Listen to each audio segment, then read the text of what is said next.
नमस्कार सभी पेंशन धारकों का स्वागत करते हैं एक बार फिर से हमारे इस YouTube चैनल पर। दोस्तों, इस वक्त की पेंशन धारकों के लिए बहुत बड़ी और इम्पोर्टेंट खबरें निकलकर सामने आ चुकी है। जी हां दोस्तों, पहली बड़ी खबर की बात करें तो ईपीएफओ की पेंशन जो हैं अब बढ़ेगी। जी हां दोस्तों, कर्मचारी भविष्य निधि संगठन की पेंशन को लेकर अब जो है बड़ी खबर निकलकर सामने आ चुकी है। सिर्फ इन्हें मिल सकती है खुशखबरी, खाते में आएगी ज्यादा पेंशन, चेक कर पाएंगे आप अपना लिस्ट के अंदर नाम है या फिर नहीं। तो दोस्तों, ईपीएफओ के पेंशन है को लेकर बड़ी खुशखबरी आई है। अब कौन से लोगों को जो है ज्यादा पेंशन का लाभ मिलेगा, अधिक पेंशन का लाभ मिलेगा, इसको लेकर लिस्ट जारी हो चुकी है। तो आप भी किस तरीके से ये देख पाएंगे कि आपका नाम जो है इस लिस्ट में है या फिर नहीं है, आपको पेंशन बढ़कर मिलेगी या फिर नहीं देखने को मिलेगी, इसके बारे में दोस्तों आज इस वीडियो के अंदर बात की जाएगी। और इसी के साथ यहाँ पर हम बात करेंगे पेंशन राशि में बढ़ोतरी को लेकर निकल कर आई अगली ब्रेकिंग न्यूज के बारे में। बुजुर्गों, विधवा और दिव्यांगों को मिली है पेंशन स्कीम के अंदर राहत। तो आखिरकार दोस्तों, बुजुर्ग, विधवा और दिव्यांगों के लिए पेंशन राशि में संभावित बढ़ोतरी को लेकर किस तरीके से राहत नजर आ रही है, कौन सी बड़ी ब्रेकिंग न्यूज निकलकर सामने आ चुकी है, इसके बारे में भी दोस्तों आज इस वीडियो के अंदर बात करेंगे। इसलिए आप सभी पेंशन धारकों से निवेदन करते हैं कि दोस्तों आज का ये वीडियो आप सभी के लिए अत्यंत महत्वपूर्ण होने वाला है। तो इस वीडियो को आप शुरुआत से लगाकर लास्ट तक, एंड तक पूरा जरूर देखिएगा। और इसी के साथ हमारे चैनल पर नए हैं तो चैनल को सब्सक्राइब कर दीजिएगा, वीडियो को लाइक कर दीजिएगा और इस वीडियो को अपने पेंशन धारक मित्र, दोस्तों और फैमिली मेंबर्स के अंदर शेयर भी जरूर कर दीजिएगा, ताकि वो भी पेंशन और पेंशन धारकों से जुड़ी हर बड़ी खबर से सही, सटीक और तथ्यों पर आधारित सबसे पहले जो है वो वाकिफ रह सकें। तो चलिए सबसे पहली बड़ी अपडेट की ओर चलते हैं। ईपीएफओ की पेंशन को लेकर आई न्यूज के बारे में जानते हैं कि सिर्फ इन्हें मिल सकती है खुशखबरी। कौन कौन से लोगों के लिए खुशखबरी है, खाते में जो है ज्यादा पेंशन किनके आएगी और किस तरीके से आप जो है अपने लिस्ट के अंदर नाम चेक कर सकते हैं कि आपको पेंशन बढ़कर मिलेगी या फिर नहीं मिलेगी। तो चलिए इसके बारे में विस्तार से जानकारी जानते हैं। कर्मचारी भविष्य निधि संगठन यानी कि एम्प्लॉइज प्रोविडेंट फंड ऑर्गेनाइजेशन ने कर्मचारी पेंशन स्कीम यानी ईपीएस 95 में कंट्रीब्यूशन के पुराने नियमों को फिर से बहाल कर दिया है। यानी हायर पेंशन के लिए पूरी बेसिक सैलरी से जोड़ने का पुराना ऑप्शन फिर से शुरू कर दिया गया है। सरकार के इस कदम से कुछ सब्सक्राइबर्स को राहत मिलने की उम्मीद है, जिन्होंने पहले ज्यादा पेंशन कंट्रीब्यूशन का ऑप्शन चुना था, लेकिन सभी को इसका फायदा नहीं मिलेगा। आइए इस नियम के बारे में विस्तार से जानते हैं। 2014 से पहले कर्मचारी भविष्य निधि संगठन में हायर पेंशन को लेकर एक नियम था। नियम के अनुसार कर्मचारी हायर पेंशन के लिए अपने कुल बेसिक सैलरी और डीए के हिसाब से ईपीएस में कंट्रीब्यूशन कर सकते हैं, लेकिन 2014 में सैलरी लिमिट को लागू कर दिया गया था। इसके बाद में यह नियम हट गया था। 2014 में ईपीएफओ ने अधिकतम 15,000 रुपए की बेसिक सैलरी की लिमिट लगा दी थी। यानी भले ही आपकी बेसिक सैलरी 50,000 हो, लेकिन कंट्रीब्यूशन आपका जो था वो 15,000 रुपए की लिमिट के आधार पर ही होगा। तो हायर पेंशन के विकल्प क्या है, इसको लेकर अगर बात करें तो 15,000 रुपए की लिमिट की वजह से न्यूनतम पेंशन 1,000 रुपए और अधिकतम पेंशन सिर्फ 7,500 रुपए ही मिलती है। 2014 के बाद कर्मचारी भविष्य निधि संगठन में शामिल होने वाले नए कर्मचारियों को जिनकी बेसिक सैलरी और डीए 15,000 रुपए से ज्यादा है या थी, वह अपनी असल बेसिक सैलरी के आधार पर पेंशन कैलकुलेशन का ऑप्शन जो है वो नहीं चुन सकते थे। इस कैंपिंग में यहाँ पर जो है ईपीएफओ सब्सक्राइबर के लिए संभावित पेंशन बेनिफिट को काफी कम कर दिया। जिसकी बेसिक सैलरी और डीए 15,000 रुपए से ज्यादा थी, उनके लिए ये जो है लाभकारी सिद्ध नहीं होगा।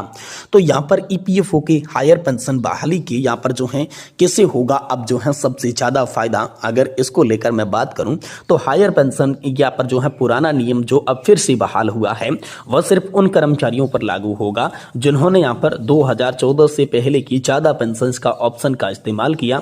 इसलिए सिर्फ कुछ ही कर्मचारियों को इसका फायदा मिलेगा। ज्यादा पेंशन ऑप्शन की बहाली सभी कर्मचारियों पर लागू जो है वो नहीं होगी। हायर पेंशन का ऑप्शन चुनने वालों को ही अब जो है अधिक पेंशन का जो लाभ है वो देखने को मिलेगा। तो ये दोस्तों बहुत बड़ी और इंपॉर्टेंट अपडेट जो है हाल फिलहाल के अंदर आप सभी के लिए निकल कर सामने आ चुकी है। इसी के साथ अगली बड़ी खबर को लेकर बात करें तो पेंशन राशि बढ़ोतरी को लेकर बड़ी खबर है। बुजुर्गों, विधवाओं और दिव्यांगों को राहत मिली है, इसको लेकर ब्रेकिंग न्यूज है। तो आखिरकार बुजुर्ग, विधवा और दिव्यांगों के लिए पेंशन राशि में संभावित बढ़ोतरी को लेकर कौन सी बड़ी खुशखबरी आप सभी के लिए निकलकर सामने आ चुकी है। बढ़ोतरी की संभावना से लाभार्थियों के अंदर नई उम्मीद जो है वो किस तरीके से जगी है। सामाजिक सुरक्षा पेंशन को लेकर कौन सी बड़ी अपडेट आई है, चलिए इसके बारे में बात करते हैं। जी हाँ दोस्तों, देश में बड़ी संख्या में बुजुर्ग नागरिक, विधवाएं, महिलाएं और दिव्यांग जन अपनी रोजमर्रा की जरूरतों के लिए सरकारी पेंशन पर निर्भर रहते हैं। महंगाई महंगाई में लगातार बढ़ोतरी, दवाइयों की ऊंची कीमत, बिजली और राशन खर्चों ने इन वर्गों की आर्थिक स्थिति को और भी ज्यादा चुनौतीपूर्ण बना दिया है। ऐसे समय में वर्ष 2026 में सामाजिक सुरक्षा पेंशन की राशि बढ़ाने की संभावना ने लाभार्थियों के बीच एक नई आशा जो है वो जगा दी है। चर्चा है कि सरकार मासिक पेंशन की दर वृद्धि कर सकती है और नई दरें लागू होने पर सीधे जो है बैंक खाते के अंदर राशि ट्रांसफर की जाएगी। सामाजिक सुरक्षा पेंशन योजना का मुख्य उद्देश्य उन लोगों को आर्थिक सहारा देना है जिनके पास आय का कोई स्थायी साधन नहीं है।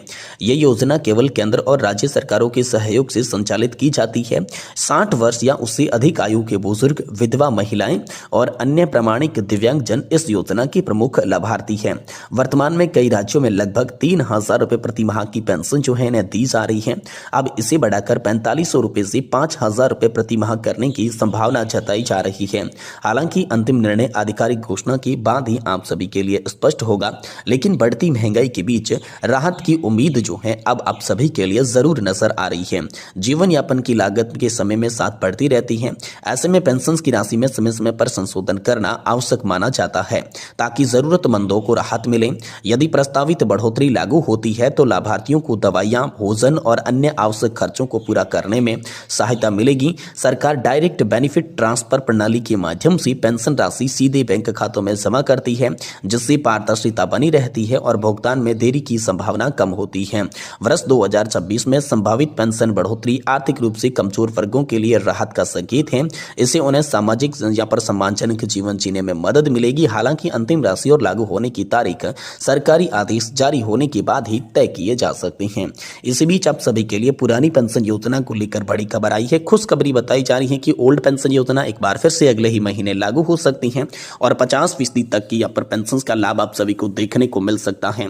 तो ओल्ड पेंशन योजना वह व्यवस्था थी जिसमें 50% का लाभ जो है गारंटीड मिलता था, लेकिन 2004 के बाद इसे बंद करके नेशनल पेंशन सिस्टम लागू कर दिया और जिसके बाद लगातार मांगे हो रही थी। पिछले कुछ समय में कर्मचारी जो संगठन थे वो ओपीएस बहाली की मांग को लेकर लगातार कोर्ट की तरफ दरवाजा खटखटा रहे थे और हाल ही में कोर्ट की टिप्पणी के बाद केंद्र सरकार ने पर इस मुद्दे पर जो है गंभीरता दिखाई है। सूत्रों के अनुसार कैबिनेट की बैठक में यह चर्चा हो सकती है जिसके अंदर मार्च 2026 में ओपीएस लागू की जा सकती है, 50% की सैलरी के बराबर पेंशन दी जा सकती है और एनपीएस के अंदर शामिल जो भी लोग हैं उन्हें ओपीएस का विकल्प चुनने का फैसला भी किया जा सकता है। अगर यह फैसला होता है, इस मॉडल को मंजूरी दी जाती है तो रिटायरमेंट के बाद कर्मचारियों को स्थिर और सुनिश्चित आय मिल सकती है। डीए जुड़ने से पेंशन की राशि अपने आप बढ़ सकती है और इसी तर्ज पर राजस्थान, छत्तीसगढ़, पंजाब और हिमाचल प्रदेश जैसे राज्यों ने पहले ही ओपीएस लागू कर दी है। वहां के कर्मचारी और पेंशनधारकों को पुरानी पेंशन योजना का लगातार जो है वो फायदा मिल रहा है। लेकिन इस बीच जो है मार्च से क्या आप सभी के लिए लागू हो सकती है या नहीं हो सकती है, इसको लेकर बात करें तो फिलहाल सरकार ने केवल कैबिनेट बैठक बुलाने का प्रस्ताव बात की है। जब तक आधिकारिक सूचना जारी नहीं होती तब तक कुछ भी तय नहीं माना जा रहा है। लेकिन अगर मार्च 2026 में 50% की सैलरी के बराबर पेंशन का फैसला लिया जाता है तो इसे पिछले दशक का सबसे बड़ा प्रशासनिक निर्णय माना जाएगा और इससे लाखों परिवारों की आर्थिक सुरक्षा और भविष्य का यहाँ पर जो है स्थिर भरोसा देखने को मिलेगा। तो ओल्ड पेंशन योजना को लेकर उम्मीदें बढ़ी है। कोर्ट के आदेश और सरकार की कैबिनेट बैठक ने कर्मचारियों की नई आशा जगा दी है। अगर 50% सैलरी के बराबर पेंशन का फैसला होता है तो लाखों परिवारों के लिए आर्थिक सुरक्षा का आधार साबित होगा। अब सभी की नजरें आगामी कैबिनेट की बैठक और आधिकारिक घोषणा पर टिकी हुई दिख रही है।